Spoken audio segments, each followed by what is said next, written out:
আসসালামু আলাইকুম, welcome to lima blogs. দেখেন আমি কি উপহার পেয়েছি। এই যে গাছের দুন্দুল। আমার এক মামা আমার বাসায় থাকে, উনি নাকি আমার বাসার ছাদে লাগাইছিল দুন্দুলগুলো। আর পুঁই শাক, দেখুন আমি প্রচুর পুঁই শাক হয়েছে। পুঁই শাকগুলো অনেক সুন্দর অবশ্য। এই যে পুঁই শাকগুলো নিয়ে আসছে বলতেছে।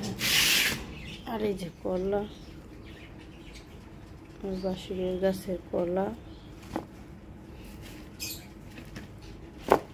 আমার গাছের কলাগুলা আমার বাঁশুরের গাছের কলা। আর সে পুঁই শাক দিছে মামা, দুন্দুল দিছে মামায়, সব কিছু আমি পেলাম। পুঁই শাক দিয়ে ইলিশ মাছের মাথা দিয়ে ঝোল রান্না করবো, খেতে কেমন হয় বলেন। সকলে ভালো থাকেন, আমাকে কমেন্ট বক্সে কমেন্ট করে জানায়েন। আল্লাহ হাফেজ, বাই বাই।